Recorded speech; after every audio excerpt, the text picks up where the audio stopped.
तो चलिए दोस्तों शुरू करते हैं आज का वीडियो। और इस वीडियो में हम लोग बात करने वाले हैं बीए भूगोल ऑनर्स यानी कि geography honours, BA semester 1 geography major paper 1। ठीक है, सबसे पहले बात की जानेंगे कि यह टॉपिक का नाम क्या है और यह किस किस यूनिवर्सिटी के काम में आएगा, क्योंकि यूनिवर्सिटी का नाम और टॉपिक का नाम जान लेना ज़रूरी है। ठीक है, तो सबसे पहली बात कि ये जो हमारा टॉपिक है पूरा का पूरा, यह पेपर का सब्जेक्ट का नाम है इवोल्यूशन ऑफ ज्योग्राफिकल थॉट। ठीक है, और यह आपका खास करके SKMU दुमका, रांची यूनिवर्सिटी और नीलांबर पीताम्बर यूनिवर्सिटी में काम देगा। इसके अलावा जहाँ पर भी आपको इवोल्यूशन ऑफ ज्योग्राफिकल थॉट पढ़ना है जिस भी यूनिवर्सिटी में, उन सभी में काम देगा। ठीक है, तो चलिए शुरू करते हैं इस वीडियो को और आगे बढ़ते हैं। देखिए, सबसे पहली बात, यह 23-27 सेशन में पूछा गया क्वेश्चन पेपर है। ठीक है, एक गवर्नमेंट यूनिवर्सिटी के द्वारा, तो आपके भी एग्जाम में आ सकते हैं, तो आप लोग सॉल्व करने का प्रयास कीजिएगा, क्योंकि प्रीवियस ईयर क्वेश्चन से हर बार 30% क्वेश्चन जो है रिपीटेड होते हैं। ठीक है, तो इसमें आपका 75 नंबर का एग्ज़ाम होता है और पास करने के लिए आपको 30 नंबर लाना होता है। ठीक है, यह पेपर ज्योग्राफी का है और फिर बाद में आपको प्रैक्टिकल भी सबमिट करना होता है। तो देखते हैं, यहाँ पे आपका जो बोला गया है कि ग्रुप ए सबसे पहले आ जाता है। ग्रुप ए आपका जो है कितना मार्क्स का होता है, तो ये 15 मार्क्स का होता है, जिसमें आपके 1 मार्क्स वाले 5 क्वेश्चन और 5 मार्क्स वाले 2 प्रश्न आते हैं। फिर ग्रुप बी आता है 60 मार्क्स का। तो सबसे पहले देखिए, ये आ जाता है ग्रुप ए का खंड अ। ठीक है, इसमें 1 मार्क्स वाले 5 क्वेश्चन हैं। पहला क्वेश्चन पूछा क्या गया है यहाँ पे, देखिए पहला क्वेश्चन है कि भूगोल का जनक किस विद्वान को कहा जाता है। Who known as the father of geography. भूगोल का जनक किस विद्वान को कहा जाता है, तो भूगोल का जो जनक है एरेटोस्थनीज को कहा जाता है। ठीक है, किसको, एरेटोस्थनीज को। ठीक है, आगे देख लेते हैं। तो नेक्स्ट आता है हमारा यहाँ पे, इसमें पूछा गया है कि कॉस्मोस नामक पुस्तक किस विद्वान ने लिखी। Who rot the book Cosmos. Cosmos मतलब होता है दोस्तों ब्रह्मांड। ठीक है, और ब्रह्मांड नामक बुक, कॉस्मोस नामक बुक जो है कार्ल सागन ने लिखा है। CARL, कार्ल SAGAN, कार्ल सागन ने लिखा है इस बुक को। ठीक है, नेक्स्ट देख लेते हैं। तो अगला प्रश्न है आपका, व्हाट इज अर्धकुंडे। यार नाम भी थोड़ा सा गजब है ना, अर्धकुंडे। तो अर्धकुंडे जो ये है, ये क्या है, एक बुक है जो कि जर्मन भूगोलवेता ने लिखा है। ठीक है, डी नंबर हमारा प्रश्न है, तार्किक प्रत्यक्षवाद क्या है। What is logical positivism. तो तार्किक प्रत्यक्षवाद क्या है, यह मानता है कि अनुभव की मान्यता को ही सर्वोपरि रखता है तार्किक प्रत्यक्षवाद। ठीक है, लॉजिकल पॉजिटिविज्म क्या बोलता है कि हम अनुभव को ही सबसे पहले मान्यता देते हैं। ओके, अगला है हमारा, मानव कल्याण परक भूगोल क्या है। What is human welfare economics, geography. तो देखिए, वेलफेयर ज्योग्राफी का अर्थ है मानव कल्याण परक भूगोल में हम लोग मनुष्य के कल्याण तथा उसके उत्थान और जीवन को समृद्ध बनाने के बारे में अध्ययन करते हैं। ठीक है, वैसा भूगोल जिसमें मनुष्य के कल्याण, उत्थान और जीवन को समृद्ध बनाने के बारे में अध्ययन करते हैं, उसे मानव कल्याण परक भूगोल बोलते हैं। तो 1 मार्क्स वाले प्रश्नों का आंसर आपको एक शब्द या मैक्सिमम 1 से 2 सेंटेंस में देना है। ठीक है, उससे ज़्यादा नहीं लिखना है, क्योंकि 1 नंबर के लिए ज़्यादा कुछ नहीं लिखना होगा। अब आता है 5 मार्क्स, इसका आंसर आपको 100 से 150 शब्दों के बीच में आंसर देना है। ठीक है, क्योंकि आप लोग का पहला एग्जाम है तो मैं वर्ड लिमिट बता देता हूँ। ठीक है, ताकि आप लोग टाइम को मैनेज कर पाएँ 3 घंटा में।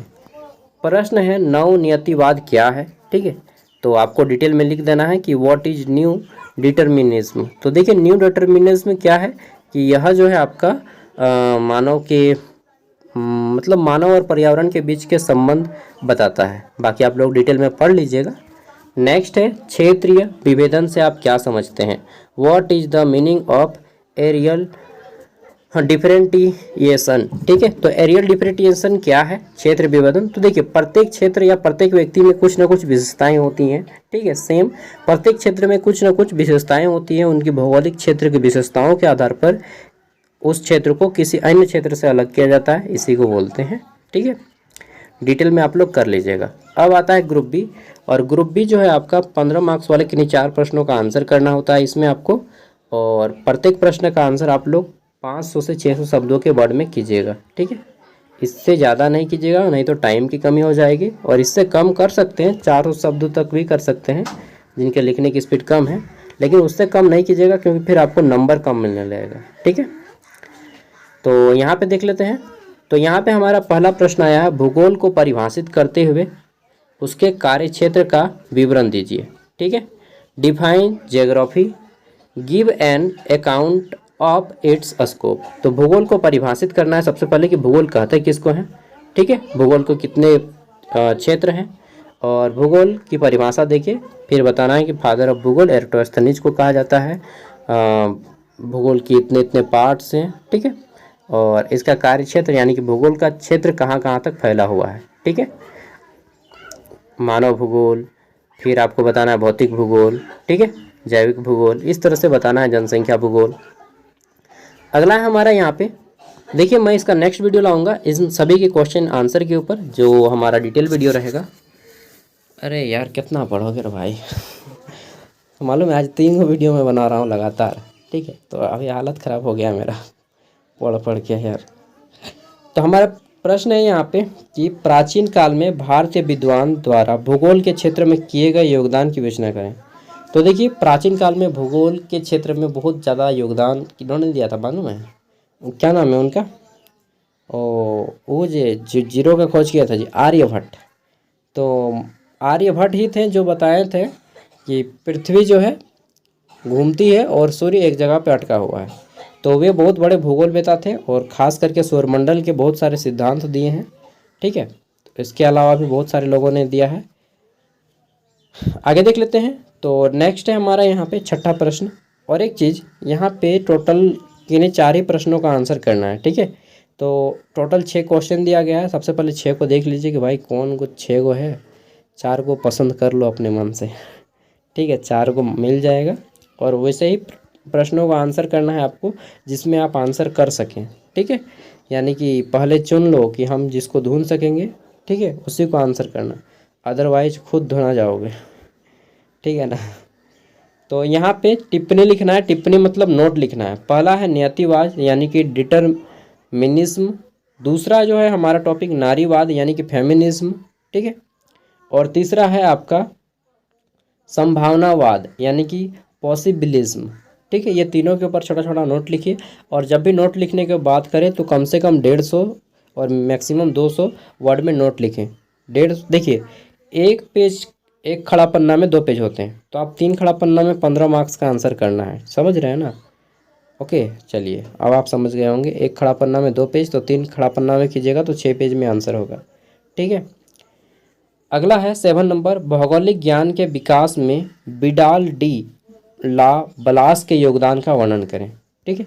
भौगोलिक डेवलपमेंट, ज्योग्राफिकल डेवलपमेंट में इनका क्या योगदान है वो बताना है, ठीक है। Describe the contribution of Vidal de Blache the development of geographical knowledge. दोस्त, इसका मैं क्वेश्चन आंसर नेक्स्ट वीडियो में कराऊंगा, ठीक है। और इसका PDF मैं वीडियो के डिस्क्रिप्शन में दे रहा हूँ, जिनको चाहिए वो लोग डाउनलोड करके पढ़ लीजिएगा। और बाकी जितने भी पेपर हैं, मेजर पेपर के बाद minor paper, SEC paper, MDC paper, सभी का मैं ऑलरेडी वीडियो बना चुका हूँ, फिर भी मैं बना दूंगा, ठीक है। और कोशिश करूँगा जल्दी बनाने का ताकि आप लोग का तैयारी हो सके अच्छे से। तो ये देखिए क्वेश्चन है 9 नंबर, भौगोलिक ज्ञान के विकास में यूनानी भूगोलवेताओं के योगदान की विवेचना करें। यूनान के लोग ना प्राचीन काल में हर चीज़ में आगे था, अभी पिछुआ गया है, ठीक है। चलिए, अभी जो है ना अलग अलग देश आ गया है, सब कोई अपना अपना रिसर्च कर रहा है। सबसे अभी फास्ट भाग रहा है चाइना और अमेरिका, ठीक है, रूस, उसके बाद फिर भारत भी आ जाता है हमारा, जापान, ठीक है।